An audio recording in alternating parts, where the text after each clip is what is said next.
Muy buenas tardes a todos ustedes. Me da mucho gusto iniciar los trabajos de este seminario en torno a la colegiación y la certificación profesionales. La idea de organizar este evento surgió de conversaciones con un amigo muy querido de hace muchos años, con el licenciado Cuauhtémoc Reséndiz, quien ha representado a la Barra Mexicana Colegio de Abogados también desde hace varios años en los trabajos que se han ido realizando, en los distintos intentos para tratar de organizar a nuestras profesiones y tratar de establecer algunos estándares para el ejercicio profesional en nuestro país. Lo que fue el gran detonador de esta mesa fue desde luego la reforma que se presentó en el Senado de la República por un grupo de 7 senadores, entre ellos desde luego la senadora Angélica de la Peña, el 18 de febrero del 2014. Como muchos de ustedes seguramente sabrán, se presentó tanto una reforma constitucional a los artículos 5, 28 y 73, como un proyecto, a mi entender, bastante completo en torno a estos temas de la colegiación, de la certificación, de las autoridades, de los modos en los que sería adecuado tratar de regular estos temas profesionales. Creemos que esta primera mesa tenga como objeto definir, a partir de lo que la propia ley establece, cuáles profesiones o a qué profesiones se les deben aplicar estas condiciones particulares de ejercicio profesional, insisto, lo relacionado con la colegiación y la certificación, y a cuáles otras no se les van a aplicar estos criterios. La decisión no es una decisión fácil. Muchos de ustedes conocerán que la iniciativa de ley a la que me referí hace unos momentos se estableció en esta iniciativa presentada por los señores senadores solo a las profesiones que estén vinculadas con actividades relacionadas con la vida, la salud, la seguridad, la libertad y el patrimonio de las personas. Desde luego son muchas las actividades que están relacionadas con estos bienes humanos tan importantes, pero no son todas las que están en el ejercicio profesional las que tienen que tener este estatus. Entonces, lo que nos pareció interesante es empezar preguntándonos qué profesiones sí y qué profesiones no deben pasar por este tamiz o por esta condición de colegiación y también de certificación. Así es que les agradezco a todos ustedes su participación, a todos ustedes también su asistencia, y pues empezaremos en este mismo sentido. Adelante, por favor, señora senadora. Doy en principio las gracias al señor ministro José Ramón Cosío por su gentil invitación. Me siento muy honrada de estar acá con ustedes y, por supuesto, acompañada tanto de Miguel Ángel como de Raúl en esta primera mesa que trata efectivamente un tema muy importante que tiene al Senado de la República, entre otros temas, también ocupado para su respectivo dictamen. Quiero decirles que el tema de la colegiación y certificación de las y los profesionistas de nuestro país se emprende en el Senado de la República a propósito efectivamente de una reforma que encabeza la senadora Arely Gómez y al cual nos sumamos diversos senadores y senadoras de todos los partidos. Uno de los ejes del debate tiene que ver con los valores que se pretenden proteger y los beneficios potenciales para la ciudadanía de contar con profesionistas certificados y agrupados en sus respectivos colegios. Son parte de los fundamentos que están fundando esta iniciativa de reforma constitucional. El otro es determinar cuáles profesiones deben ser sujetas de regulación, colegiación y certificación. La respuesta la podemos encontrar en una propuesta integral que, insisto, presentamos diversas senadoras y senadores y que establecemos con claridad que las profesiones deben ser sujetas de regulación y certificación.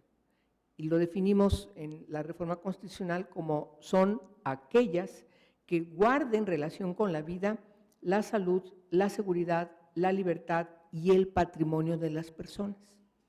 Se trata de dos proyectos, uno que reforma la Constitución en sus artículos 5, 28 y 73, y una iniciativa derivada de estas reformas que crea la Ley General para el ejercicio profesional sujeto a colegiación y certificación obligatoria.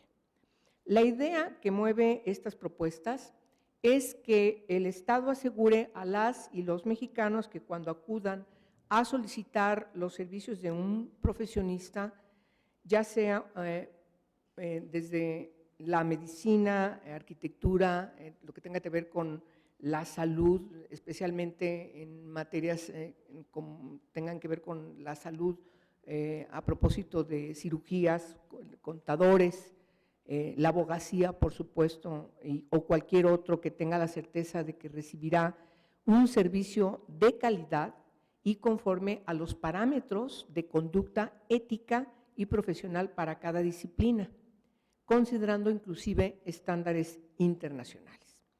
No obstante que el artículo 5 de nuestra Constitución reconoce el derecho de cada persona a la libre elección de la profesión, industria, comercio o trabajo que le acomode, también lo es que para asegurar los intereses de la población es necesario que exista una regulación oficial que certifique los conocimientos de estos y estas profesionistas, un control y seguimiento de su desempeño ético y profesional, es decir, la deontología. La deontología es definida como, ustedes saben, aquel conjunto ordenado de deberes y obligaciones éticas que tienen los profesionistas, las profesionistas de una determinada materia. La deontología es conocida también bajo el nombre de teoría del deber y al lado de la axiología es una de las dos ramas fundamentales principales de la ética normativa. Cuando esta teoría se aplica al estricto campo profesional, hablamos de deontología profesional y es ella, en consecuencia, la que determina los deberes que son mínimamente exigibles a las y los profesionistas en el desempeño de su actividad. Estos deberes es habitual que se plasmen, como sabemos y como lo hemos experimentado, en códigos. De ahí que escuchemos con cierta frecuencia hablar de determinados códigos de ética de diversas profesiones como base que rige la actuación de las y los representantes de una profesión, con el fin de que a través del buen hacer se obtengan resultados deseables y sobre todo se garantice un buen desempeño profesional. Quienes apoyamos este proyecto, permítanme decirlo, consideramos que si bien la libertad del ejercicio profesional se encuentra contemplada, como ya lo mencioné, en el artículo 5 de nuestra Constitución, se establece que la libertad de elegir una profesión no tiene límites jurídicos, pero sí los tiene, en cambio, el ejercicio de la profesión, sobre todo cuando ésta se encuentra bajo la tutela de un colegio de profesionistas. En la vida cotidiana podemos observar que los títulos profesionales y la expedición de la cédula que acredita su obtención se ha convertido en muchos casos en un mero trámite administrativo, pero no en un instrumento que regule el ejercicio profesional, como es el caso del propósito de lo que estamos impulsando en esta reforma constitucional. Otro de los problemas que se han intensificado y que resulta urgente atender, también forma parte de las distintas discusiones que hemos celebrado, es la preocupación respecto a la falsificación de títulos o de cédulas profesionales que son utilizadas para comprobar la capacidad en el desempeño de una profesión por parte de personas sin escrúpulos. Por tanto, el poseer cédula profesional o título no es una garantía que el profesionista o la profesionista se encuentre calificada o calificado para prestar los servicios que ofrece, por lo que la colegiación obligatoria constituye la opción más adecuada para evitar abusos y garantizar a las y los ciudadanos la obtención de un servicio profesional de calidad. Quiero mencionar rápidamente los datos que refiere la Procuraduría Federal del Consumidor, que señala que en nuestro país más de 1,100 instituciones privadas de educación superior. De todas estas, solo 74 comprueban su calidad académica. Es un real problema que tenemos en nuestro país y que, bueno, eso es materia de otros asuntos que tenemos que verificar, pero en lo particular sobre este tema que nos reúne el día de hoy, claro que tenemos que tomar consideración de estas encuestas, porque entonces está debidamente fundada la decisión del Senado de la República de empezar a discutir estas reformas constitucionales y el diseño de la ley respectiva. Este año, el número de lugares ofertados por las principales instituciones de educación superior volvieron a ser insuficientes. Ese es un problema, insisto, que tenemos que atender. Hoy el 90% de aspirantes quedó fuera de las listas de ingresos, por ejemplo, de la UNAM, el Politécnico o la Universidad Autónoma Metropolitana, como bien conoce el señor abogado de nuestra alma mater. La UNAM, no obstante de haber incrementado en 1,000 sus lugares, solo logró aceptar a un promedio de 8,000 estudiantes, espero estar bien en mi dato, en la que fue su segunda vuelta en este proceso de selección. Cerca de 70,000 que en esta ocasión aspiraban a entrar, cuando en su primer examen de selección la cifra de rechazados superó los 100,000 y la de aceptados apenas rebasó los 11,000. Ningún esfuerzo que pretenda fortalecer el ejercicio profesional para tales actividades profesionales y la protección de las y los usuarios de los servicios tendrá éxito, creemos, si no viene acompañado de un mecanismo eficaz de regulación. Esto es lo que trae consigo la colegiación y la certificación obligatoria. Por tanto, la certificación obligatoria es una figura que apuesta a la autorregulación de las y los profesionistas que se agrupan en colegios. ¿Quién mejor para calificar las cualidades de una o un profesionista que sus mismos pares? Es una pregunta que nos hacemos quienes fuimos motivados con esta reforma. Porque más allá del registro de títulos universitarios que certifican que se ha cumplido un determinado programa académico, la colegiación obligatoria permite ir más allá y asegurarnos que las personas puedan tener una correcta formación práctica y además se preocupen por mantenerse actualizados. En la mayoría de los países, permítanme terminar con esta observación general, la mayoría de los países desarrollados existe la obligación de colegiarse para las y los profesionistas.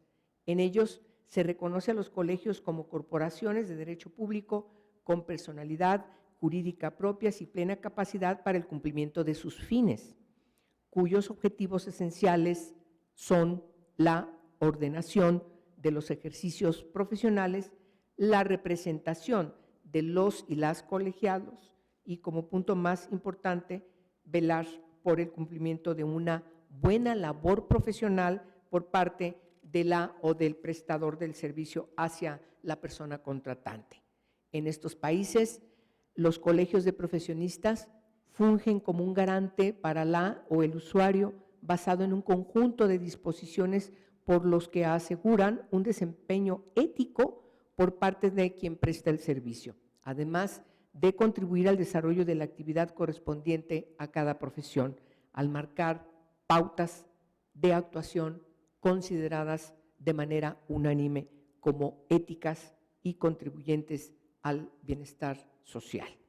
Es oportuno señalar que aunque los instrumentos jurídicos vigentes permiten sancionar a quienes incurren en conductas que se consideren violatorias de las disposiciones aplicables en esta materia, la capacidad de vigilancia y control por parte de la autoridad resulta todavía muy limitada, no solamente por el crecimiento numérico de las y los profesionistas en ejercicio, sino por el hecho de que las resoluciones que deben emitirse sobre las prácticas indebidas dependen de la determinación, en cada caso, del estado de los conocimientos de cada profesión, para juzgar si los actos realizados corresponden a las mejores prácticas posibles o no.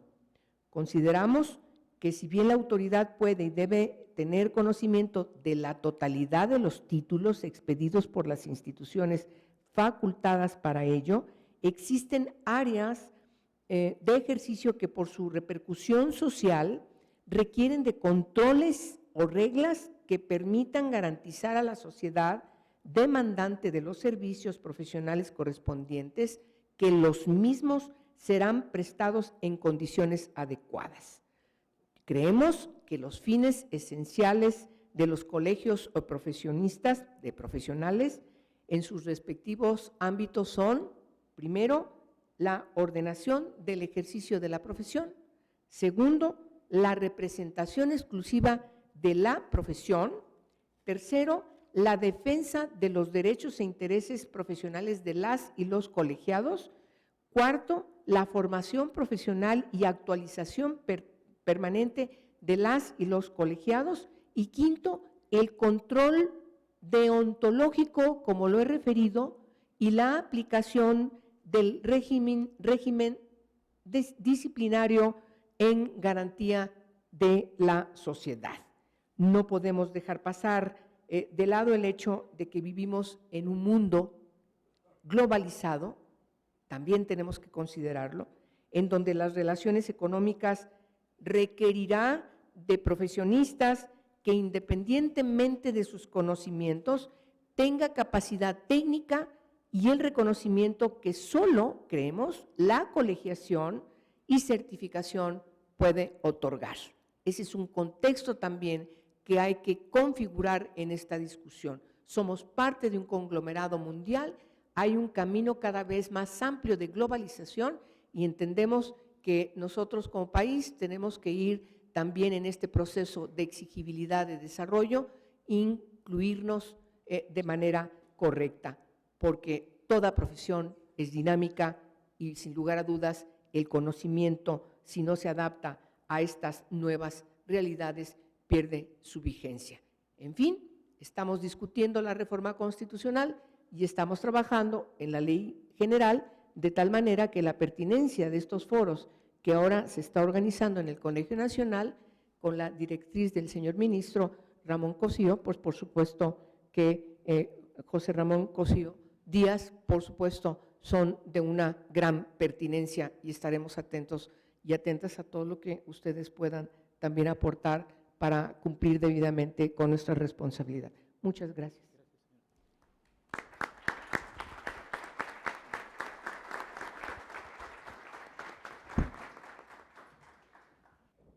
Yo creo que esta primera intervención tiene la enorme ventaja, y mucho se lo agradecemos a la señora senadora, de presentarnos una visión general de los objetivos, me parece, antes que nada, y después de las particularidades generales de la ley. Creo que empezamos muy bien, insisto, antes de entrar a un conjunto ya de temas específicos, sí tener una comprensión de qué fue aquello que estaban pensando y piensan los 7 senadores que promovieron la iniciativa, tanto de ley como de reforma constitucional, y a partir de aquí me parece que podemos ir ya decantando algunos temas. Dejo en el uso de la palabra al doctor González Pérez, abogado general de la Universidad Nacional Autónoma de México. Muchas gracias, muy buenas tardes. Señoras y señores, es para mí un honor acudir al espacio de esta comunidad de cultura al servicio de la sociedad, que es el Colegio Nacional, y tener la oportunidad de participar en este seminario sobre colegiación y certificación profesional. Bajo esta consideración decidí denominar a mi participación la certificación profesional desde la perspectiva de los derechos humanos. Tomo como eje de mi exposición la necesidad de que exista la certificación profesional obligatoria para los abogados, sin descartar la conveniencia de promover y potenciar la actividad de los colegios y demás organizaciones de profesionistas. Parto del supuesto de que en todo proceso regulatorio subyace el objetivo de salvaguardar el bienestar y los intereses de la población y que estos procesos deben tener una justificación clara, así como una lógica y racionalidad que disminuyan los reclamos de discrecionalidad, además de buscar conciliar el interés general con los intereses particulares de las partes o sujetos regulados.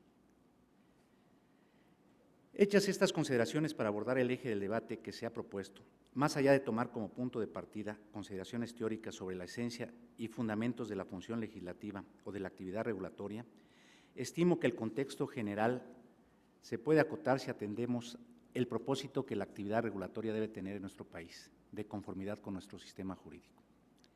El Estado tradicionalmente ha asumido la responsabilidad de verificar la formación y capacidades técnicas de quienes pretenden desarrollarse en actividades que pudieran poner en riesgo la vida, la seguridad, la propiedad, la salud, la libertad o el patrimonio de las personas.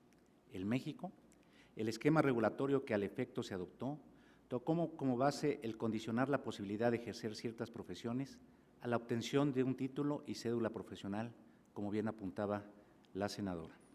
Si bien es cierto que durante muchos años este esquema regulatorio fue eficiente en términos generales, hoy día la realidad de nuestro país ha puesto en evidencia la necesidad de actualizarlo para responder a las demandas de nuestra sociedad y de su entorno.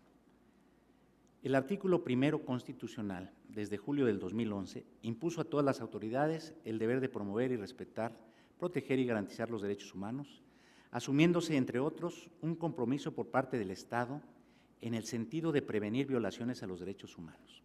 De este modo, la actividad del Poder Legislativo debe estar motivada y tener como fin último la protección de los mismos.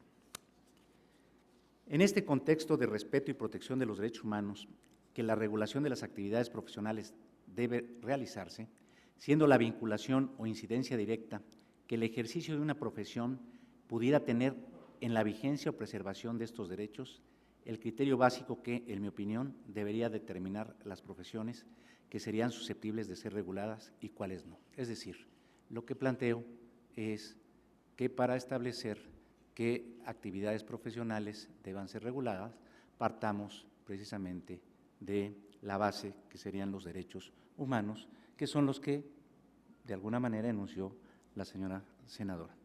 En el caso de los abogados, la vinculación más evidente está relacionada con el derecho de acceso a la justicia, en tanto que la intervención de un letrado en derecho es, en la práctica, una condición sin la cual difícilmente se puede invocar exitosamente la actividad del Estado en defensa de un derecho que ha sido violentado. La definición de lo que es el acceso a la justicia es objeto de múltiples debates. Sin embargo, para efectos de la presente exposición, la entenderé como la posibilidad que tiene una persona para hacer efectivo el derecho establecido en el artículo 17 constitucional, consistente en que se le administre justicia de manera gratuita por tribunales que estén expeditos para impartirla en los plazos y términos que fijen las leyes, emitiendo sus resoluciones de manera pronta, completa e imparcial. El acceso a la justicia es la vía que abre la posibilidad de activar los procedimientos establecidos por el orden jurídico mexicano para la defensa de los derechos humanos, primordialmente a través de las instancias jurisdiccionales, siendo esta posibilidad de invocar la actividad estatal lo que otro integrante de este Colegio Nacional, el doctor Fixamudio, ha identificado en sí misma como un derecho humano a la justicia, que trasciende por mucho una prestación de carácter meramente formal. Bajo esta óptica, el abogado deja de ser un profesionista independiente más y asume una responsabilidad social, en tanto que tiene la tarea de propiciar que toda persona que vea sus derechos fundamentales amenazados o violentados pueda, en razón de ello, someter su caso ante las instancias competentes. En México existen defensorías de oficio y la relevancia de contar con la debida asistencia jurídica se ha mencionado en diversas disposiciones, tales como la incluida en la más reciente reforma a los procedimientos penales, que contempla la posibilidad de que un juez que conoce de un asunto, si advierte que la defensa de una persona se está llevando en forma inadecuada, pueda determinar de oficio el cambio de defensor. La asistencia jurídica, para ser efectiva, no solo tiene que ser accesible para la persona, sino que además debe ser de calidad, es decir, que el abogado no solo debe tener una capacidad profesional probada, sino que además debe tener una calidad o idoneidad ética. Tal vez el aspecto de la calidad sea el más problemático y que demanda del Estado mexicano una actuación más vigorosa y determinante. En su redacción actual, el artículo 5º constitucional es omiso en referir cuestiones éticas o de conducta y no marca otro requisito para el ejercicio profesional que la obtención del título correspondiente, cuestión que en modo alguno garantiza con el transcurso del tiempo que el letrado tenga conocimientos especializados y actualizados en el área en la que pretende proporcionar la asistencia jurídica. Por ello, uno de los aciertos de la propuesta de la reforma constitucional que sobre este precepto han presentado diversos senadores y senadoras, y aquí se citaba a la senadora Angélica de la Peña y a la senadora Arely Gómez, radica en el hecho de que el Congreso de la Unión pueda sujetar el ejercicio profesional a una colegiación, certificación periódica o cualquier otra condición especial que determine. Esto es importante ya que en general no nos hemos ocupado de avalar o certificar la capacidad de nuestros abogados o de propiciar que los mismos se mantengan actualizados. Tampoco se llevan registros de su desempeño y mucho menos se hace del conocimiento público ese registro para que se pueda tomar una decisión informada al momento de solicitar y aceptar la asistencia jurídica. En este mismo contexto, tampoco se contemplan sistemas o procedimientos que permitan revisar y eventualmente sancionar las conductas indebidas en que incurren los abogados bajo códigos o normativas que regulen su sentido ético y profesionalismo. Si bien no hay cifras completamente confiables, si atendemos a la información del INEGI en su encuesta nacional de ocupación y empleo, al primer trimestre de 2014 en México habría aproximadamente 321,000 personas ocupadas como abogados y en las escuelas de Derecho se estarían formando más de 250,000 de nuevos abogados. Estas cifras podrían ser alentadoras respecto a la disponibilidad de profesionistas, de no ser por el hecho de que no existen mecanismos o controles efectivos y obligatorios para garantizar que la educación que se imparte en las más de 1,000 escuelas de Derecho cumpla con niveles mínimos de calidad.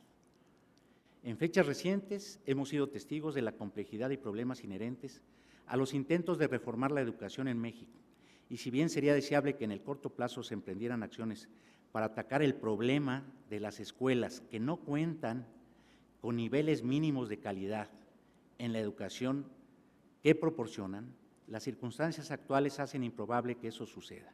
No obstante, que la proliferación de escuelas de pobre desempeño hayan ocasionado que la posesión de un título y cédula profesional ya no sea una garantía de que el estudiante, al concluir su ciclo de estudios profesionales, esté debidamente preparado. Ante esta problemática, la certificación periódica y obligatoria se estaría revelando como la medida más pertinente para garantizar la idoneidad y capacidad profesional de los abogados.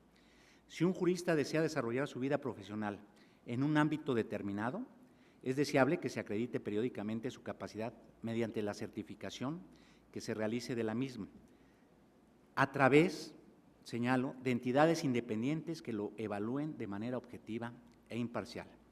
Esta medida por sí misma constituiría un paso muy importante en el camino hacia la vigencia del derecho al acceso a la justicia, pues daría mayor certidumbre a la sociedad sobre el nivel y pertinencia de los servicios jurídicos que recibe. Esta certificación sería deseable que fuera periódica y con carácter obligatorio, como se está planteando, debiendo operar la primera de ellas después de un determinado tiempo de titulación. Para lograr este fin, no debe soslayarse la posibilidad, en los procesos de actualización, de hacer uso de la formación a distancia, obviamente con medidas de seguridad y de supervisión adecuadas, sujeta a altos estándares de calidad, toda vez que reducir estos procesos de actualización únicamente a mecanismos presenciales implicaría, en mi opinión, discriminar a quien no estaría en posibilidad de actualizarse de esa manera.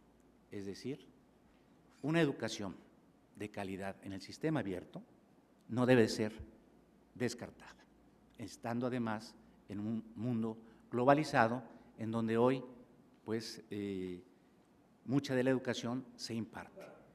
Lo que planteo en dos sentidos es, por un lado, la revisión de las instituciones que imparten educación superior y la calidad de los servicios que se prestan, y por otra, que no descartemos ya en la certificación que la actualización, desde luego presencial es deseable, lo más deseable, pero que no excluyamos la educación a distancia. Ahora bien, todas las ramas de la actividad jurídica tienen una vinculación relevante con un derecho humano y por lo tanto tendrían que ser reguladas y sujetas al requisito de certificación. La respuesta me parece que sería en sentido negativo, con lo cual se pondría en evidencia la necesidad de llevar a cabo una reforma constitucional como requisito previo para cualquier ejercicio reglamentario que se pretendiera emprender, toda vez que en su redacción actual el artículo 5º está referido a profesiones en lo general y no a las distintas actividades o ramas de desarrollo que están comprendidas dentro de una misma profesión, por lo que en consecuencia no se podrían establecer requisitos diferenciados para el ejercicio profesional dependiendo de la actividad específica que se realice. Otro acierto de la iniciativa de reforma constitucional que he mencionado con anterioridad lo es que contemple precisamente la posibilidad de que se puedan consignar requisitos diferenciados para el ejercicio profesional, así como modalidades en el mismo. Más que hablar de profesiones, se tendría que empezar a distinguir entre las distintas áreas o ámbitos de desempeño profesional y establecer normativas diferenciadas para cada una de ellas, sujetando a una regulación más completa aquellas vinculadas con la vigencia de los derechos humanos. Las obligaciones que el Estado ha asumido frente a los derechos humanos implica la necesidad de que haga un aseguramiento positivo de los mismos, es decir, que emprenda acciones concretas para buscar su vigencia e implantación efectiva. El ejercicio profesional requiere una nueva regulación y mediante la certificación profesional obligatoria, el legislador puede exigir, además de títulos de idoneidad para el ejercicio de actividades jurídicas que comprometen el interés social, como lo es la posesión de un título y cédula profesional, la creación de constancias públicas u otros controles que avalen que el título de idoneidad fue debidamente adquirido y que se cuenta con los conocimientos pertinentes y actualizados en la materia de que se trate, así como un perfil de desempeño profesional adecuado. Ya la senadora nos hablaba de la lamentable circunstancia que a veces acontece con certificados apócrifos. Respecto al modo e instancia a la que corresponderían las tareas de certificación profesional, son aspectos que se tendrían que estudiar con mucho cuidado, ya que la eficacia misma del procedimiento depende de la forma en que se resuelvan estos puntos.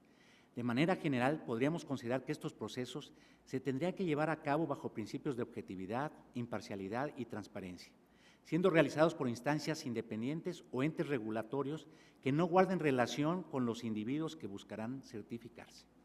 En particular, los reactivos o preguntas para los instrumentos de evaluación podrían ser preparados bajo parámetros estrictos de confidencialidad y reserva, ¿por qué no?, por las universidades e instituciones de educación superior con estudios acreditados, en el marco de comités o consejos de expertos que conocieran y pudieran aportar a estos procesos elementos relevantes sobre los ámbitos de actuación profesional sujetos a certificación. Es pertinente señalar que el esquema regulatorio propuesto no sería aplicable para todas las ramas de la actividad jurídica, ya que aludiendo a las razones que lo sustentan, el mismo solo sería aplicable a los ámbitos directamente vinculados con el acceso a la justicia y que no contaran con una regulación propia y especializada. De este modo, por ejemplo, el esquema de certificación no sería aplicable para las actividades académicas, en primer lugar, atendiendo al objeto o fin propio de estas tareas, así como en atención al hecho de que las instituciones de educación superior, en particular las autónomas por disposición de ley, cuentan con procedimientos para certificar la calidad y cualificación de sus miembros, siendo tal elemento una de las notas esenciales de su autonomía. Asimismo, aunque estrechamente vinculados al acceso a la justicia, tampoco consideraría que tendría que ser aplicable a quienes integran el Poder Judicial, ya sea federal o local, en tanto que los mismos contarían con procedimientos y sistemas de formación y capacitación, así como disposiciones éticas y medidas disciplinarias propias, las cuales se aplican a través de sus órganos de control y regímenes de inspección, cuestión que además es necesaria atendiendo a la autonomía e independencia implícitas en la función judicial. La certificación con base en lo expuesto estaría destinada fundamentalmente al ámbito de actividades vinculado de manera más directa con la asistencia y representación jurídica, es decir, para aquellos abogados que se dedican al denominado ejercicio libre de la profesión. En cuanto a la colegiación, considero que las razones que apoyan la certificación profesional obligatoria no serían igualmente aplicables en tanto que el sustento básico del esquema regulatorio propuesto está basado en una intervención o actividad estatal directa con el objeto de propiciar el cumplimiento y vigencia de los derechos humanos, mientras que el modelo estricto de colegiación no configuraría ese supuesto al estar basado en la autorregulación de los profesionistas. La colegiación no resuelve toda la problemática inherente a la práctica jurídica, aunque, desde luego, abona muchísimo a propiciar mayor certeza y grados de calificación y excelencia entre los abogados sujetos a la misma. En materia de colegiación, se tendría que establecer requisitos muy puntuales en relación a la integración, funcionamiento, operación, transparencia y finalidad de los colegios de abogados, los cuales tendrían que ser sujetos de revisiones o certificaciones periódicas para constatar que efectivamente observen en el desarrollo de sus actividades la normativa que les sería aplicable. La actividad de los colegios de abogados tendría que propiciar, bajo parámetros objetivos, verificables y concretos, el crecimiento profesional, técnico y personal de sus miembros y proporcionar a la sociedad beneficios adicionales a los inherentes al proceso de certificación profesional, que incentiven la afiliación de los juristas y la elección prioritaria de quien busca asistencia legal, de abogados que sean miembros de un colegio respecto de quienes no lo son. Por ejemplo, considero que debiera hacerse efectivo y regularse como un presupuesto básico para el funcionamiento de estos colegios, que tuvieran que atender un mínimo de casos o asuntos bajo el sistema pro bono por medio de sus integrantes y contribuir a hacer efectivo en este contexto el servicio social profesional establecido actualmente en la Constitución, pero agregarle que fuera gratuito. En particular, los colegios de profesionistas podrían coadyuvar con la supervisión y seguimiento del desempeño profesional de sus miembros en sus procesos de certificación, así como asumir las tareas vinculadas al ejercicio ético de los profesionistas. De este modo, se podría integrar un esquema regulatorio que incluyera tanto la intervención de instancias externas a los propios abogados, con el objeto de dar certidumbre a la sociedad en aspectos tan relevantes como la certificación profesional, pero que también contemplara la autorregulación que lleve a cabo los propios profesionistas mediante sus códigos de ética, protocolos de actuación y otras normativas de los colegios, asociaciones o consejos en términos de la ley de la materia. En el ámbito de la colegiación, sería prioritario, y hago énfasis en ello, tomar en cuenta que si al día de hoy existen organizaciones profesionales de distintos gremios que funcionan de manera eficiente y producen resultados satisfactorios, no sería pertinente ni justificado atacar las mismas o forzar su cambio con el propósito de encuadrarlas en los esquemas generales que se lleguen a proponer. Considero que en tanto las organizaciones cumplan esencialmente con los fines y objetivos que hemos señalado, la tarea del regulador sería aprender de esas experiencias exitosas, tenemos el caso de los médicos, y en todo caso fortalecerlas cuando así proceda. Es evidente que concretar un esquema regulatorio de la actividad profesional no es una cuestión sencilla, pues finalmente se está regulando un mercado con características y comportamientos propios que tendrá que entenderse y ponderarse adecuadamente. Temas tan relevantes como los costos y comportamientos que tendrían la demanda y la oferta de servicios legales en México una vez que las reformas entraran en vigor no deben perderse de vista. En otros países esta materia lleva varios años en la escena pública y los resultados que reportan los esquemas normativos aplicables son diversos. La tutela efectiva de los derechos humanos requiere utilizar los caminos y recursos con que cuenta el Estado de la mejor manera posible para la consecución de esta meta.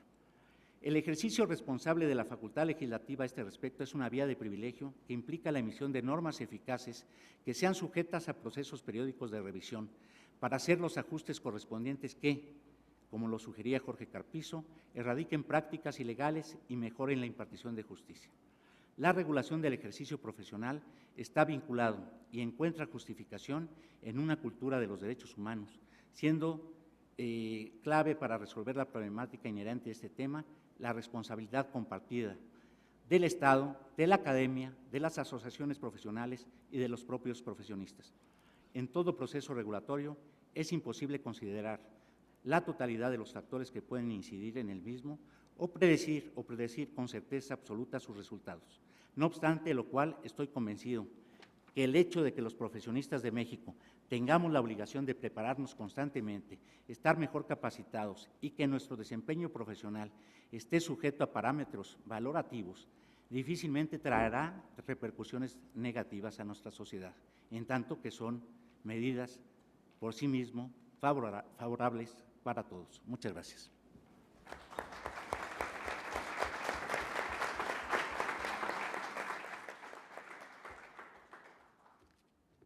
Gracias al doctor Luis Raúl González Pérez.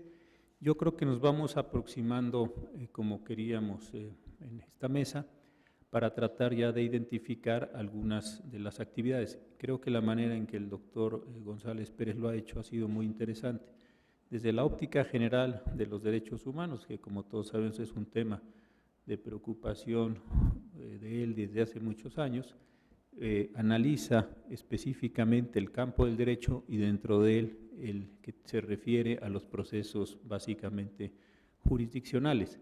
Y ahí, si ustedes, como seguramente coincidirán, trata de diferenciar qué actividades dentro de la profesión de los abogados sí merecen estar bajo estos supuestos de colegiación y certificación. Yo creo que esto en el debate va a ser uno de los aspectos más interesantes a destacar, porque otra vez, no toda la profesión o no todos los miembros de una profesión tienen que estar bajo estas condiciones de colegiación y certificación, y discernir cuáles sí y cuáles no, me parece que va a ser uno de los temas más interesantes en este mismo sentido. En el tercer lugar, le doy el uso de la palabra a don Miguel Ángel Valero, como había dicho, quien es presidente del sindicato de pilotos aéreos de nuestro país, para que también haga el favor de presentar sus ideas. Gracias. Muy buenas tardes a todos. En nombre del Colegio Pilotos Aéreos de México y propio, muchas gracias al Colegio Nacional, a los coordinadores de este seminario, al ministro Cosío, al doctor Cuauhtémoc Reséndiz, a mis compañeros de mesa, a la senadora Angélica Peña y al doctor Luis Real González Pérez. Hemos debatido mucho, hemos oído mucho en los últimos años la situación del ejercicio profesional en general. A todos sabemos el prurito de, bueno, tú irías con un doctor que salió de la Facultad de Medicina en 1970 y no ha tomado un solo curso de actualización. Pues yo creo que en la práctica ese médico no solamente no tiene trabajo, no lo va a ver nadie. Entonces, en ese sentido, hay profesiones que por su naturaleza se tienen que autorregular y tienen que ser certificadas para alcanzar un alto grado de ejercicio en la profesión. En nuestra profesión, conociendo otras profesiones, las más comunes, incluso las nuevas, que tienen un amplio desarrollo tecnológico, la profesión de piloto aviador desde el legislativo, desde el constituyente, en que se promulgó la ley de profesiones, el artículo 5 constitucional, la carrera de piloto aviador requiere para su patente ejercicio, considerámoslos como patente, el título de cédula. Pero no es así. En realidad no basta tener con título y cédula profesional. México, como signante del convenio de Chicago, el convenio de aviación internacional, marca, bueno, que aparte de esta patente, el Estado va a otorgar otra, que es la licencia. O sea, somos autorizados no solamente con una patente profesional, como cualquier profesión, sino el Estado nos tutela otorgándonos otra autorización, que es la licencia de piloto aviador. Esta sí es muy certificada. El título y la cédula no, porque se excede, yo no tengo que ir a profesiones cada año a renovar mi cédula, pero sin embargo mi licencia sí. La profesión de piloto aviador marca, la ley de aviación, su reglamento, que yo cada año debo someterme a una estricta certificación profesional, entre otras características físicos, psicológicas, físicas, de habilidad, de expertise y experiencia. Le comentaba al ministro Cosío que, por ejemplo, antes de entrar a este espléndido y bello recinto histórico que no conocía, muy impresionante, muy bonito, y gracias por la invitación a conocer el resto. Bueno, la Ley Federal del Trabajo, el Estado mexicano particulariza nuestro ejercicio profesional y garantiza en la Ley de Aviación y su reglamento, bueno, que yo cada año tengo que certificarme, aunque tenga los años que tenga de ejercicio.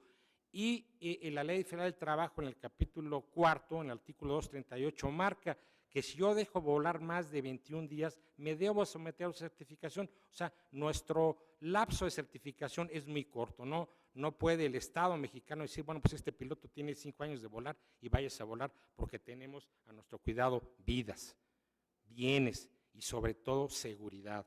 Nuestra profesión va incluida también en la seguridad nacional y tiene otra particularidad, es extraterritorial. Yo voy a ejercer mi profesión a otro territorio que no es el mexicano, y ese otro estado, particularmente el estado americano o el estado francés o el estado español, certifica mis conocimientos y tiene todos los derechos de certificar y comprobar que ese capitán de una aeronave que va a Madrid, pues cumple, conoce. ¿Por qué? Porque el Estado español también tiene que asegurarse que todos aquellos que ejercen la carrera de piloto aviador y llegan a Madrid, pues tengan los conocimientos, el expertise que el Estado español le pide a sus profesionistas. Entonces yo me pregunto, ¿por qué si el Estado mexicano, particularmente en nuestra profesión, nos tutela tanto, por qué en otras profesiones no es así? Porque el mismo Estado está reglamentado, no es una invención mía, la Ley de Aviación, el capítulo 4, tripulaciones aeronáuticas, nos regula y nos obliga a certificarnos, sin embargo, en otras profesiones no. Y no solamente va ya de la parte de habilidades y de conocimientos y de aptitudes psicológicas y físicas, sino también las tecnológicas. Las tecnológicas, dada la modernidad de las aeronaves, pues yo no le puedo platicar a alguien que pues ejercí mi trabajo razonablemente bien. No puedo creerlo, lo tengo que comprobar. ¿Y cómo lo comprueba la industria? ¿Cómo lo comprueba el Estado? Pues a través de medios tecnológicos. Las aeronaves modernas tienen unas computadoras, bueno, ustedes saben, han oído la grabadora de voz, no la grabadora de datos de vuelo, pues es uno de los tantos adelantos tecnológicos. Simplemente en pocas profesiones pues nos están grabando todo el tiempo. Sé que las sesiones de la Corte, otros institutos autónomos, se graban, pues nosotros también nosotros nos grabamos, se nos graba y pues ahí escuchan, pues si nos conducimos con ética, con profesionalismo, si razonamos en el ejercicio. Entonces nos cuidamos de la tecnología. ¿Por qué? Porque no lo vemos como un enemigo, sino como un aliado. Todos tenemos esa particularidad. Tecnológicamente nuestra carrera es muy certificada. Y si desafortunadamente llegara a haber un accidente, bueno, pues a través de muchas grabadoras de vuelo, de voz, de datos y otros sistemas, pues sabemos si ejercimos nuestra decisión correcta y adecuadamente. Y me voy más allá al punto de la seguridad.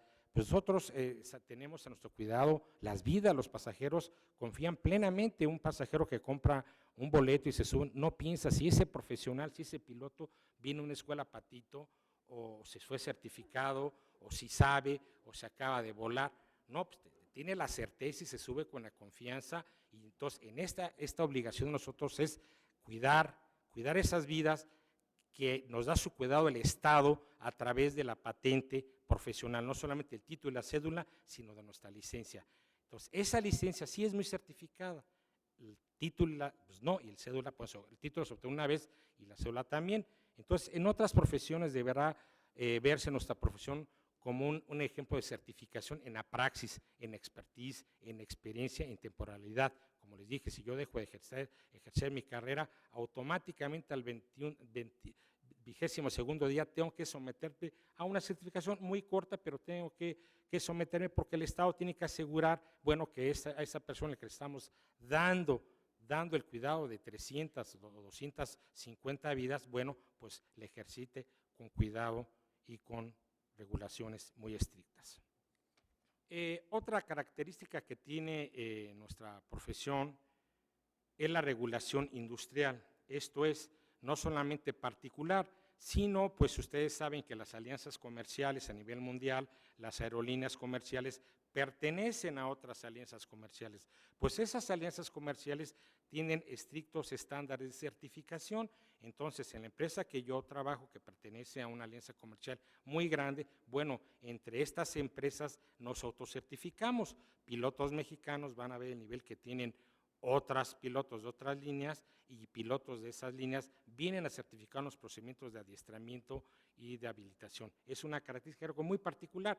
No creo que entre hospitales a nivel internacional vayan a certificarse médicos. Se somete el particular, el individuo, pero no la parte industrial. La parte industrial, el Estado mexicano, bueno, tiene que reconocerlo como signante del Convenio de Chicago, y en el Convenio de Chicago marca que el Estado y las alianzas comerciales podrán ser certificadas por sus pares. Aquí, ¿quiénes son los pares? No es otro individuo, es la industria. Entonces, en nuestra profesión la que realmente regula es la industria. No podemos ejercer por la libre. O sea, yo no puedo construir un aeropuerto ni comprar un avión, son muy caros. Tengo que reunir a la fuente de trabajo, y esa fuente de trabajo es la que hace estrictos exámenes de admisión y como se los dijo, semestralmente me tengo que someter a exámenes son no solamente físicos, sino de habilidad. Vemos con mucha simpatía, comprometidos con nuestra profesión y viendo este esfuerzo que hace el Senado, y nos congratulamos, senadora, de este esfuerzo, que sin duda será en beneficio de la sociedad. No queremos profesionistas que ejerzan sin una certificación. Ya se debatirá, pues, qué es primero la certificación o la colegiación, el huevo o la gallina. Finalmente, cuando se debate y se llegue y se regule y se haga y se ponga en papel, o como decimos los pilotos, se aterrice este esfuerzo será sin duda en beneficio de la sociedad mexicana. Muchas gracias.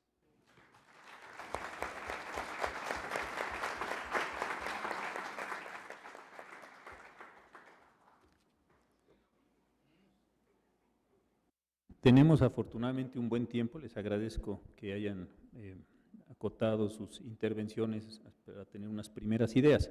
Creo que lo que ahora el capitán Valero nos ha puesto sobre la mesa es o son las razones por las cuales también los miembros de los pilotos aviadores deben estar colegiados y desde luego deben estar certificados, cuál es la importancia de esta misma certificación, y también nos ha señalado, creo que de manera muy interesante, cuáles son algunos de estos elementos que deben estarse satisfaciendo para ejercer esta actividad. Yo, en lo personal, la manera como veo el tema, y con esto me gustaría plantear algunos temas a los compañeros de la mesa, y después, sin desde luego tomar ningún minuto de la mesa que sigue, abrir algunos comentarios del público, podría ser de la siguiente manera. Hasta ahora, las profesiones en México, bien o mal, yo creo que muchos tenemos algunas dudas y algunas reticencias hacia el modelo general, tanto en la formación como después en el otorgamiento de títulos profesionales, tiene esta conformación sustentada en el artículo 5º constitucional. Para ejercer una profesión, para ejercer una actividad en este país o determinado tipo de actividades, se requiere básicamente un título universitario, su reconocimiento y su inscripción en un registro de profesiones. Pero el paso que se está dando en la iniciativa de los senadores es identificar dentro de las profesiones algunas actividades de esas profesiones que merecerían el que sus miembros se vayan a colegiar primero y después estén certificados. Esto me parece, insisto, que genera un asunto de la mayor importancia, y lo decían, me parece muy bien Luis Raúl González Pérez, no todos los que tenemos, en mi caso, un título profesional debemos estar colegiados, y no todos los que tenemos un título profesional de abogados debemos estarnos certificando periódicamente. Él señalaba el caso de los investigadores en materia jurídica. Los investigadores en materia jurídica, siendo muy importante su actividad, resultaría muy difícil vincularla con la salud, con la vida, con la seguridad, con la libertad o el patrimonio, al menos de manera directa. Alguien podría suponer que los notarios, por manejar elementos patrimoniales o bienes patrimoniales, pues sí tendrían que estar puestos en esa condición. En el caso de los médicos, pues o de los profesionales de la salud, hay personas que realizan actividades médicas en el sentido estricto, una relación médico-paciente, etcétera, pero hay personas que se dedican también a la investigación bioquímica o biomédica en general, y resultaría discutible, yo no quiero concluir en este sentido, o aprovechando aquí la presencia del ingeniero Reséndiz, pues también dentro de la ingeniería hay personas que están abocadas al estudio de la resistencia de los materiales en sus laboratorios, mientras que hay otros que están construyendo estructuras que no son de extraordinaria importancia para la vida humana.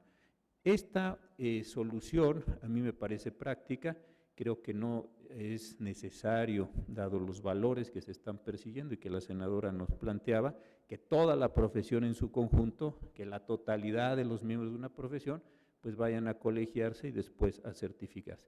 Esto me parece que es interesante. También me parece interesante que se haya dejado a la Comisión Interinstitucional la definición, porque las profesiones, las actividades son dinámicas y resultaría pues muy complicado sacar una lista hoy y a ver cuándo la ajustamos y la cantidad de problemas que eso se genera. Pero en la parte final del párrafo tercero del artículo 5º, hay una cuestión que me parece bien interesante, y después de decir que serán algunas actividades profesionales, en general las que tengan que ver con salud, vida, seguridad, libertad y patrimonio, hace una identificación puntual y dice que en general serán las que desarrollen dentro de las áreas profesionales, lo cual puedo entender como profesiones, de la medicina y ciencias de la salud, el derecho, la ingeniería en sus diversas modalidades, la arquitectura y la contaduría. Entonces, allí de entrada, digamos, el legislador no solo dejó actividades profesionales, sino puso un énfasis en las profesiones para dentro de las profesiones tratar de identificar las actividades profesionales. Yo creo que esto es interesantísimo. Y la que sigue me parece también muy interesante. Asimismo, cuando alguna otra ley disponga el ejercicio de alguna actividad profesional que deba ser objeto de regulación.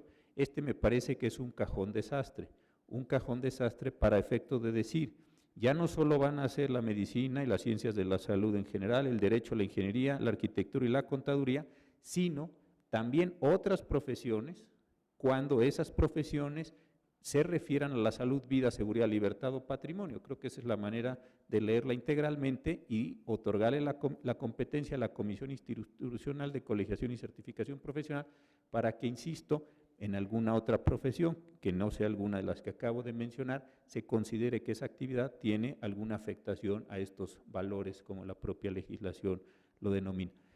A mí, ¿por qué me parece también que esto es muy interesante? No es simplemente un ejercicio teórico, porque yo como habitante del territorio nacional tengo un derecho humano al ejercicio de la profesión.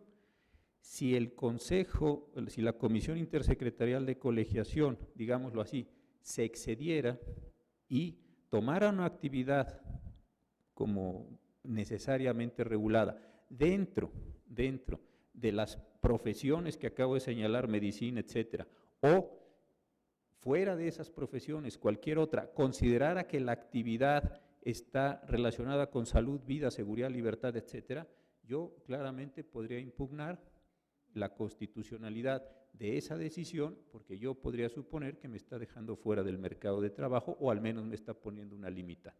Creo que este es un problema bien interesante jurídicamente, en el sentido de que tampoco cualquier cosa que diga la comisión vale constitucionalmente hablando, sino que es preciso tener una racionalidad o al menos una razonabilidad para efecto de hacer este cruce importante entre profesiones que en principio se consideran que están abocadas a enfrentar esos valores con actividades profesionales que han sido determinadas por el legislador, y este me parece que es un asunto muy interesante para definir. Entonces, primero, ¿cuáles actividades profesionales dentro de las profesiones mencionadas sí están relacionadas con salud, vida, seguridad, libertad y patrimonio? ¿Y cuáles actividades profesionales dentro de las profesiones que no están señaladas pueden referirse también a estos temas y puede forzarse a sus miembros a que se vayan a colegiar y que después periódicamente, etcétera, se estén certificando? Creo que este modelo que está descentralizado, yo lo considero muy razonable, muy, digamos, inclusive hasta práctico, tiene este problema de definiciones Desde luego esto no le va a tocar al legislador porque para eso creó esta comisión, pero sí me parece que es un asunto sobre el cual en los minutos que quedan los integrantes de la mesa y desde luego las personas que asisten en esta vocación del Colegio Nacional de tratar de generar respuestas a los grandes problemas nacionales, me parece que podríamos entre todos tratar de construir en este mismo sentido. Si después de hacer uso de la palabra los integrantes de la mesa, desde luego el que quieran, alguno de los miembros del público quisiera hacer algún comentario, le podríamos pasar por ahí un micrófono, nada más como siempre les pediría que fuéramos muy breves en la pregunta, lo más breves posible, para efecto de dar la oportunidad a otras personas. No sé si en primer lugar alguno de los compañeros de la mesa quisiera mencionar algo. ¿Usted o Ruiz Raúl? No, yo me esperaría a escuchar si hace alguna intervención del público. Muy breve, yo creo que el ministro Cosío planteó uno de los núcleos fundamentales en el tema a definir, ¿sí?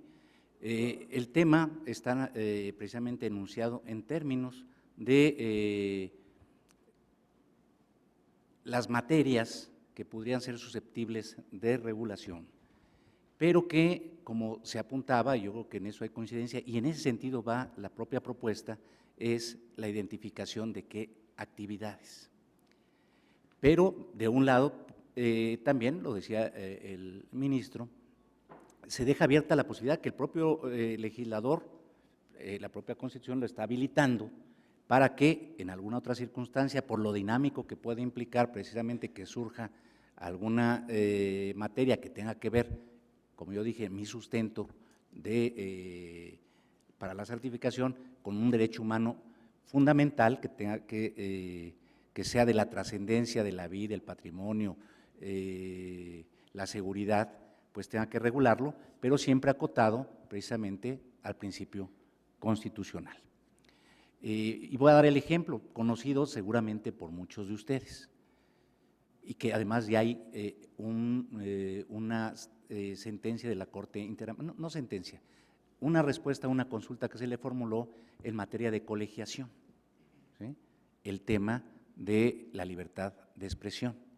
En el tema de libertad de expresión, creo que va a ser muy ejemplificativo, sería contrario a derechos humanos pretender que se exigiera una colegiación o una certificación. Esto no quiere decir que se tengan los códigos deontológicos que regulen esta circunstancia para evitar los excesos en el ejercicio de un derecho. Sería mi comentario. Yo plantearía pues el dilema de la obligatoriedad o la necesidad. Si cada profesión, cada colegio, cada academia deberá preguntarse si debe ser certificado a través de sus pares, a través de los colegios, a través de las academias, o la autoextinción, la autorregulación, o que el Estado lo haga. El cambio mundial en diferentes aspectos es uno.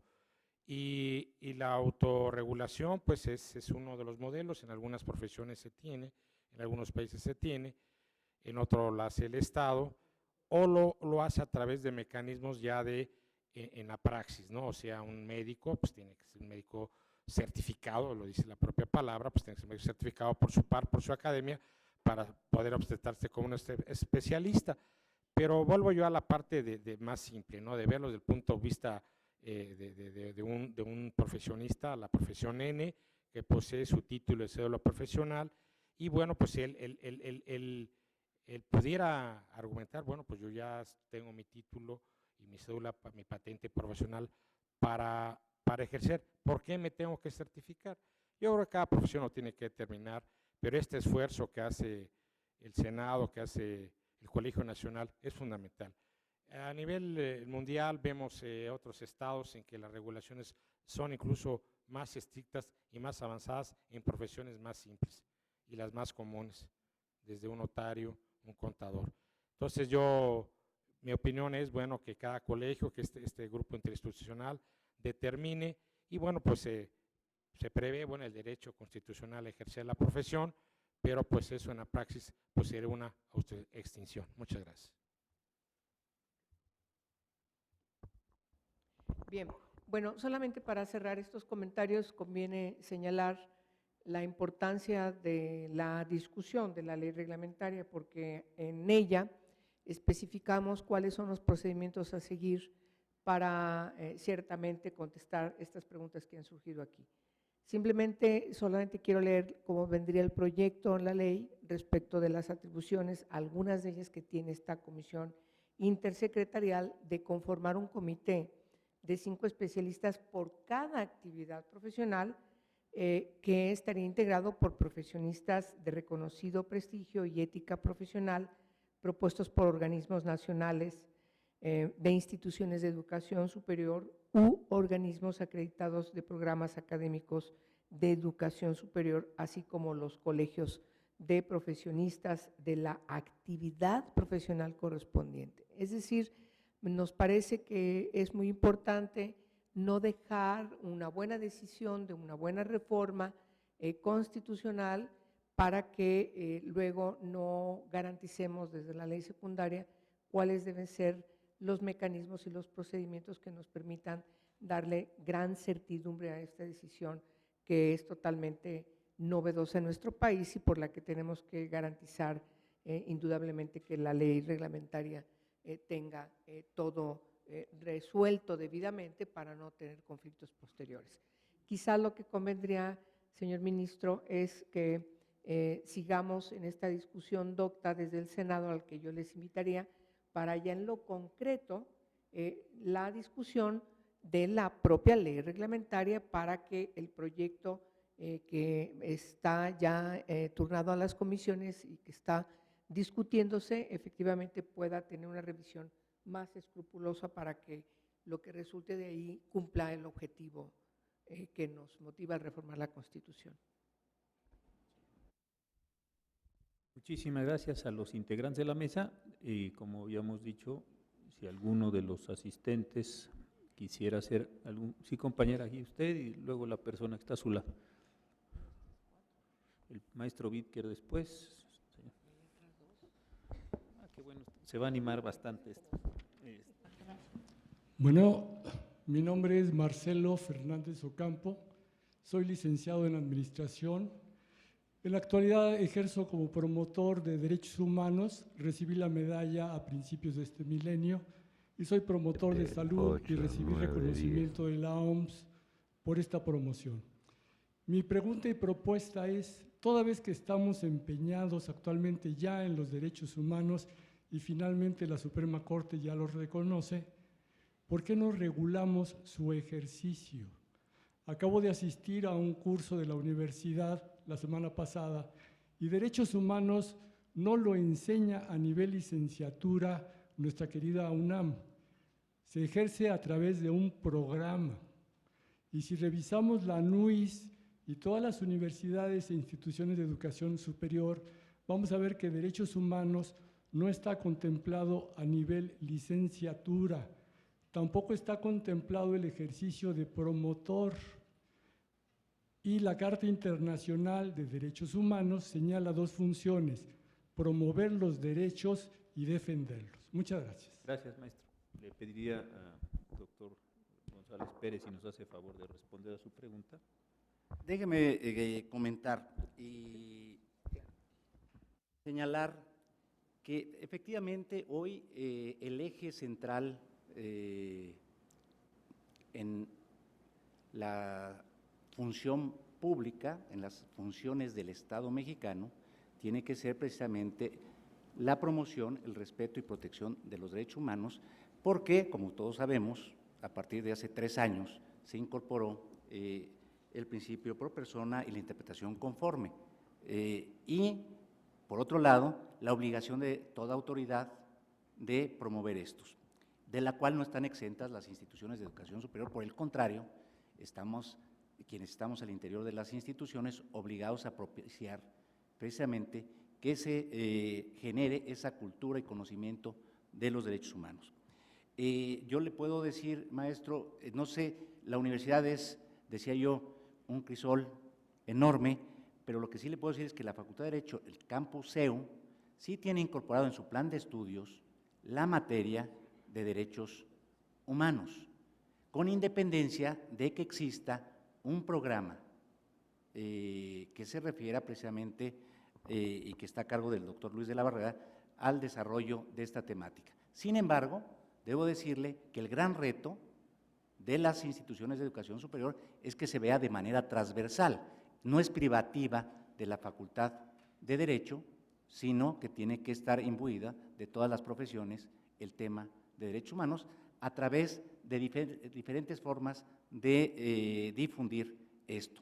Y como botón de muestra de la preocupación en el caso de la UNAM, el 5 de junio de este año salió publicado un acuerdo de la UNAM donde toda entidad, dependencia, programa, seminario existente en la Universidad Nacional tiene la obligación de desarrollar tareas en función de promover la cultura de los derechos humanos.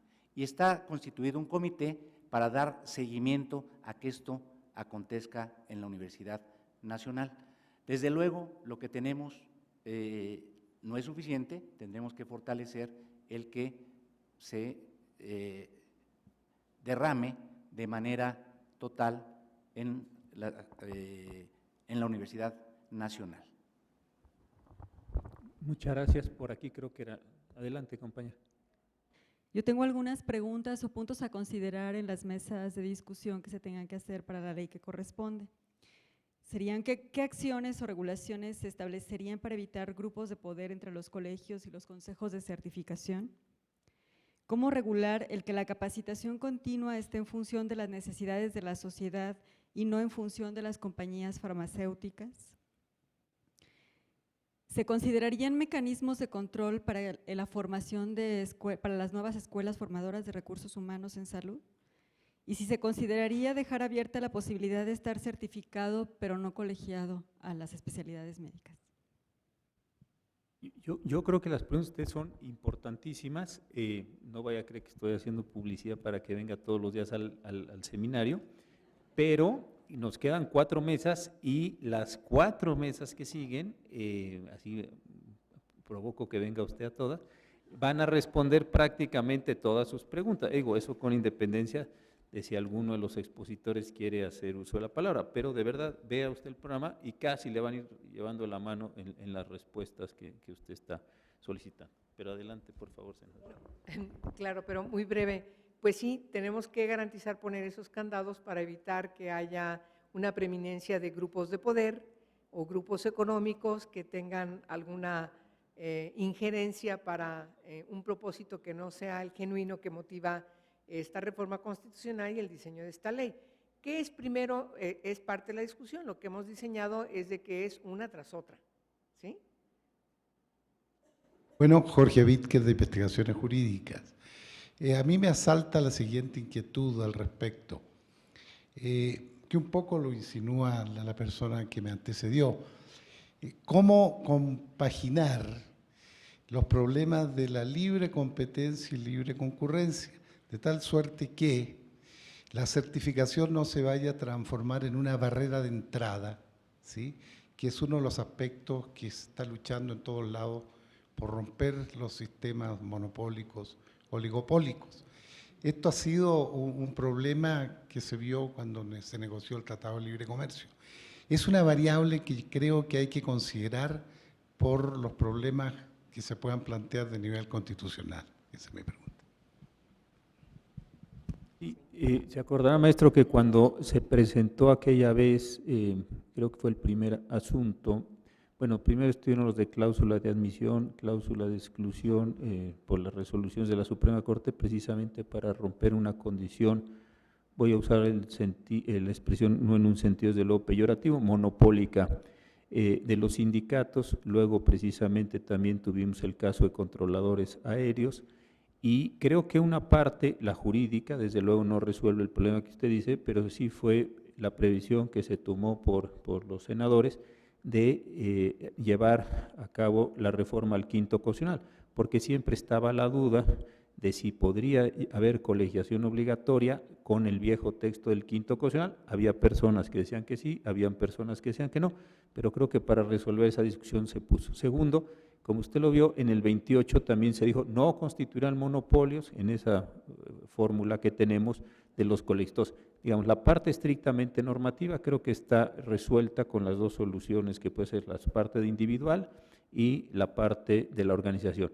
Pero desde luego, una de las preocupaciones más grandes que ha habido es en esta materia, y yo coincido, es el de si esto no va a acabar siendo pues un colegio que acabe completamente articulado hacia determinados intereses partidistas o a determinados intereses. Yo recuerdo hace ya muchos años en la barra mexicana que tuvimos alguna discusión sobre este particular y algunos viejos abogados a mí me decían que algunas de las razones por las que no buscaban que no hubiera habido en aquellos años, estoy hablando de los años 60, 50, colegiación obligatoria, lo decía uno de ellos de una forma simpática y en el contexto de la época se explica, porque no queremos terminar siendo parte de la CNOP, ¿no? Me lo dijo él y yo creo que tenía bastante sentido de que acabemos como alguna liga de abogados revolucionarios o algo así, y entonces acabemos todos metidos y corporativizados, en fin, ese yo creo que era una preocupación bien interesante que planteaban algunos de estos abogados. Ahora, lo que yo encuentro en la ley, y me parece que es lo que decía la senadora, sí es un asunto a resolver, cuántos colegios, cuánta membresía, qué representatividad, cómo se eligen esas personas que van a generar, pues básicamente, las baterías, los exámenes, etcétera, para poder practicar. ¿Quiénes de los que estamos en la profesión o en las profesiones sí debemos pasar por ese tamiz y cuáles no? Yo creo que esta parte de las definiciones es bien interesante. Esta era la idea precisamente, pues la verdad lo digo, en el ánimo de una construcción de sociedad democrática, abrir y otros muchos foros para que quienes estamos en la profesión, pues sí empecemos a generar un debate que nos invita la senadora en el mejor sentido, para decir, bueno, esto sí no puede estar, esto sí puede estar, hay que romper estas condiciones que pueden llegar a ser de verdad peligrosas en este sentido o oligárquicas inclusive, para tratar de generar esas acciones. Pero yo creo que la preocupación es precisamente a lo que lleva a eventos como este, no quiero decir que aquí vayan a salir ni mucho menos todas las soluciones, pero sí al menos llamar la atención de un público generalizado para que nos tomemos en serio la discusión de algo que puede tener enormes repercusiones, ¿no? Sí, puedo leer además para mayor aclaración a su inquietud, que lo que estamos proponiendo es la adición de un segundo párrafo y un tercer párrafo del artículo 5 de la Constitución, que dice, se los voy a leer para que vea que el precepto constitucional es el fundamento esencial en el que tiene que desarrollarse la ley secundaria. Dice el primer párrafo que proponemos: el Congreso de la Unión determinará los casos en que, para el ejercicio profesional, se requiera de colegiación, certificación periódica o cualquier otra condición especial, así como las modalidades y términos de cumplimiento de dichos requisitos. La siguiente adición, el tercero, dice: los colegios de profesionistas serán entidades privadas de interés público que coadyuvarán en las funciones de mejoramiento y vigilancia del ejercicio profesional. Se constituirán y operarán de conformidad con lo dispuesto por las leyes, con autonomía para tomar sus decisiones, y no podrán realizar actividades religiosas o políticas, punto. La afiliación de los profesionistas será individual. Bueno, qué bueno que les gusta.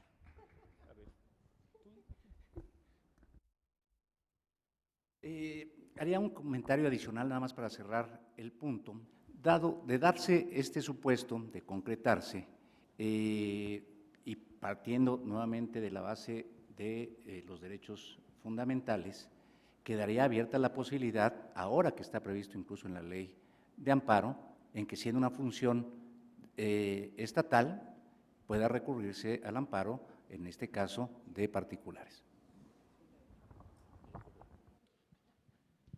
Ok, muy buenas tardes a todos ustedes.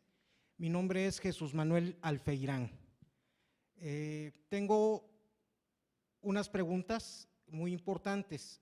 Una, yo estoy de acuerdo en que se lleve a cabo el ejercicio que está haciendo el Senado, pero también tengo la pregunta, ¿qué tanta voluntad política hay de los partidos de derecha, sobre todo los que son empresarios, de que se lleve a cabo?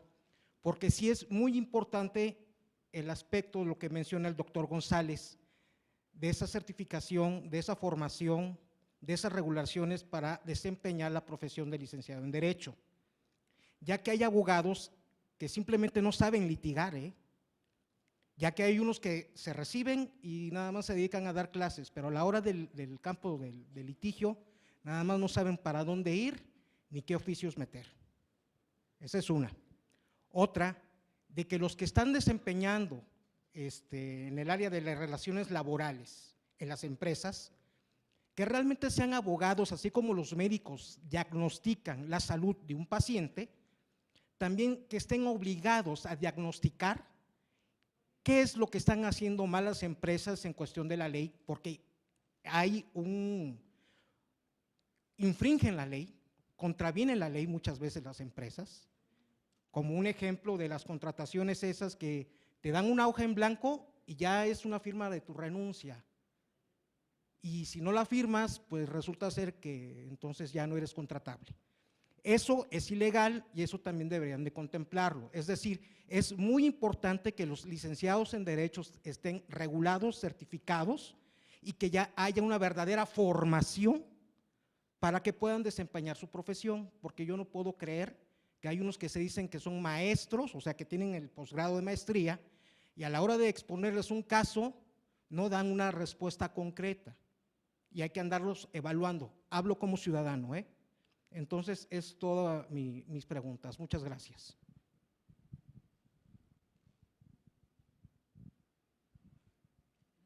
Bien, bueno, fíjese que la reforma constitucional requiere de la voluntad política de todos los grupos parlamentarios, no solamente porque estamos obligados a votarla por 2/3, sino por la magnitud del interés genuino que nos motiva a hacer esta importante reforma, como otras más. Entonces, quiero anticiparle que todos los grupos parlamentarios estamos de acuerdo, tan es así que signamos la propuesta de reforma constitucional senadoras y senadores de los 3 grupos parlamentarios más importantes, PRI, PAN y PRD. Y la ley que ya también está inscrita y turnada a comisiones, también está apoyada, asignada por diversas y diversos senadores de todos los grupos parlamentarios, incluso más allá de los 3 partidos.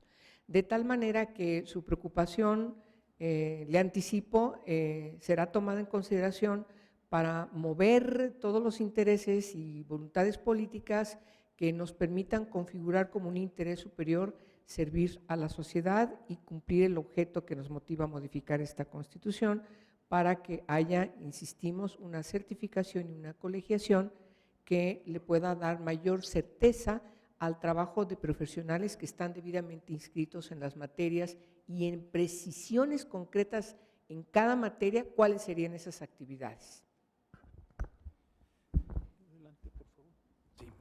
Sobre una de sus inquietudes, la segunda en particular, déjeme decirle, lo que se expuso aquí en la mesa constituye un binomio. No solamente es la preparación y la actualización en conocimientos del profesional, sino el otro aspecto tiene que ver precisamente con un comportamiento ético. Es decir, un abogado, en el caso de mi gremio, aunque esté muy bien preparado, si no responde a principios, a valores, a lo axiológico, a lo deontológico, pues se queda corto y está defraudando precisamente a su cliente. Y nuevamente no se están dando las condiciones para que esa persona, ese ciudadano que está en espera de acceder a la justicia, pues pueda acceder porque hay un abogado que no tiene o podría no tener esta característica. De ahí la necesidad de aquí es un espacio propio e importante de los colegios de abogados, es decir, que precisamente puedan dar seguimiento al comportamiento de sus integrantes e incluso sancionarlos en ese aspecto.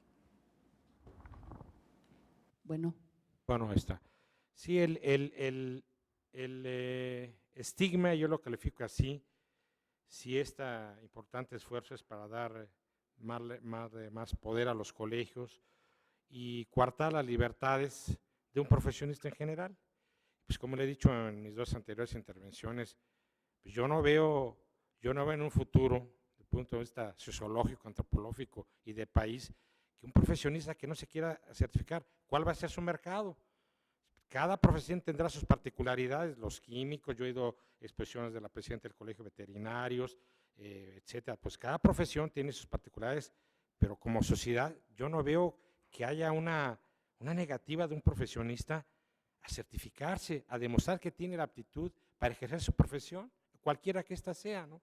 Y el tema pues, de los empresarios, o si los colegios van a ser un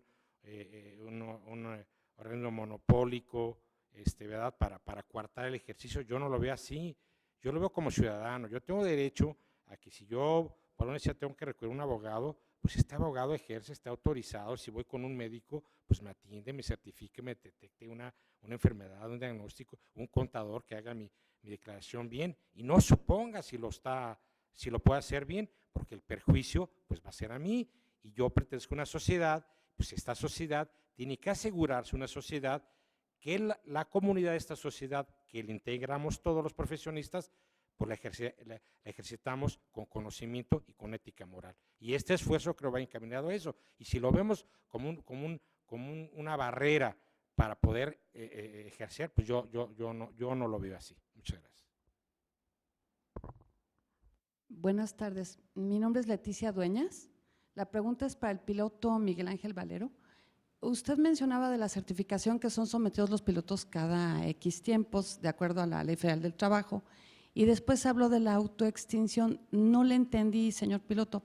No hablaba en general de las profesiones, ¿no? Que si una profesión no se quiere o un profesionista en particular, no hablo de una profesión, un profesionista en particular, es lo que usted me ponga, no se certifica, no se actualiza, pues se autoextingue, ¿no? Ah, O sí, sea, gracias. digamos la propia tecnología. Yo aprendí una vocacional con regla de cálculo, bueno, hay estudiantes que ya no saben ni qué es eso, yo aprendí con eso y me tuve que, entonces así son las profesiones, no la educación continua, y yo le digo la competencia. La educación ahora tiene que ser por competencias, y en ese sentido el profesor tiene que certificarse también en su competencia. Claro, estamos de acuerdo. Gracias. Aprovechando que estoy a un lado. Buenas tardes. Sí, mi nombre es Mario Pozos y creo que esta iniciativa de la certificación es muy acertada, muy buena, pero no he escuchado allá afuera una promoción de vida entre los profesionistas mismos, solamente por ciencias, no al público en general. Me he topado con gente profesionista que dice, yo puedo ejercer sin ser certificado, ¿cuál es el problema? O sea, yo los he invitado a la certificación, soy presidente del Colegio de Profesionales y Peritajes, ando promoviendo esto porque hace mucha falta, pero me salen con estas respuestas y no encuentro una respuesta positiva en los profesionistas. ¿Para qué si yo así ejerzo? Llevo 50 años en lo mismo, 20, 30, los que sean, y nadie me la exige. Y es más, están contentos los jueces y magistrados con mi actuación, pero vamos, yo estuve trabajando en el Consejo de la Judicatura Federal, yo veía los peritajes y muchos dejaban mucho que desear. Los mismos jueces decían que esto es un peritaje, Madre Santísima, y buscaban mejor otro perito. Entonces, eso es un nicho que está medio olvidado, que yo ya retomé, porque quiero gente capaz en los juzgados y en los tribunales que sepan de veras ser buenos coadyuvantes en la impartición de justicia, pero se niegan a ser certificados, se detienen. Y yo pienso que ahí el gobierno, el Estado, debería hacer una buena campaña de promoción de esta certificación. Ser una forma de apoyarnos a nosotros colegios para que esa certificación se lleve a cabo con mayor facilidad y con menos barreras o resistencia por parte de los posibles certificados. Esa es mi participación, gracias. Una cuestión que tiene que ver con la profesión médica. Hace tiempo tuvimos en la Suprema Corte de Justicia un caso en el cual una persona tenía limitaciones para practicar cirugías estéticas y esta persona consideraba que ella, exactamente en el ejemplo que usted pone, podría practicarlas porque tenía el título de médico. Y la Suprema Corte de Justicia, desde luego sin existir este artículo 5º, consideró que esto no podría ser así, porque lo que la persona estaba realizando efectivamente es un ejercicio libre de su profesión, con fundamento en el artículo 5º, pero por otro lado, las personas teníamos un derecho a la salud. Entonces, en la relación entre el derecho a la libertad del trabajo y el derecho a la salud, la Suprema Corte consideró que prevalecía el derecho a la salud y como consecuencia de esto aceptó el papel que juegan los consejos de certificación médica para imponerle a esa persona la condición de certificación. Sí, yo creo que lo que está sucediendo es que entramos, me parece, y es una apreciación muy personal, en una condición de crisis en las profesiones. Creo que se han dado reboes años y años y años con bastante poco control y esto acumuló una enorme cantidad de personas que, como lo señalaban muy bien los compañeros de la mesa, pues llenó, vamos a decirlo así, el mercado de profesionistas. Ahora, el problema que tenemos es que esos profesionistas que están ocupando el mercado, pues hay unos extraordinariamente buenos y otros no tan buenos, y unos regulares y unos malos, y hay efectivamente en todo. Entonces, me parece que esta es una reacción importante en el sentido de decir, ¿qué hacemos con estas personas que no tienen estos conocimientos? Yo he pensado, menos en mi profesión, que el mercado tarda mucho tiempo en darse cuenta quién es bueno y quién es malo. Cuando se da uno cuenta que es malo, ya lastimó a muchas personas, muchos patrimonios, ya se generó verdaderamente algo muy grave en términos sociales o a la salud en otras profesiones o lo que fuere. Entonces me parece que es una reacción muy importante. Desde luego yo creo que debía haber también una reacción, a título personal lo digo, en el sector educativo para limitar el número de reboes o elevar las condiciones de exigencia de las profesiones, primero de los egresados y después de las profesiones. Yo creo que es un fenómeno integral, no es así nada más una sola parte de la que podamos atacar, pero lo que sí resulta importante ahora es que habiendo todos estos profesionales, se seleccionen algunas actividades de esos profesionales, porque esto sí me parece que es muy importante la ley, y sobre eso se empiecen a introducir parámetros, estándares, etcétera, y este proceso muy correcto que decía el capitán, en el sentido de ir exigiendo certificaciones periódicas, pues al menos para estar en un punto de actualización, ya no, si, otras cosas se verá, pero sí creo que es un fenómeno integral. Yo coincido con usted, y en la parte específica de los peritajes, los peritos pues deben tener una profesión. Entonces, si usted va a ejercer, si usted es químico, yo qué sé, por decir algo, bueno, pues entonces en su actividad química, como químico, deberá tener un certificado, y eso se tendrá que ver plasmado en su propia condición de peritaje. Me parece que son caminos también indirectos de ir elevando también estas condiciones profesionales. Yo sé que hay varias personas que se quedaron con preguntas, pero tenemos en unos momentos una segunda mesa. Esta segunda mesa ya están aquí los expositores. Voy entonces a dar por concluida esta. Tenemos un breve receso para tomen ustedes un poco de agua, etcétera, y nos vemos aquí entonces en 10 minutos. Antes de levantarnos, quiero agradecer nuevamente las muy interesantes exposiciones de la senadora Angélica de la Peña, del doctor Luis Raúl González Pérez y del capitán Valero, que creo que han sido muy enriquecedoras en esta primera aproximación. Muchas gracias a todos.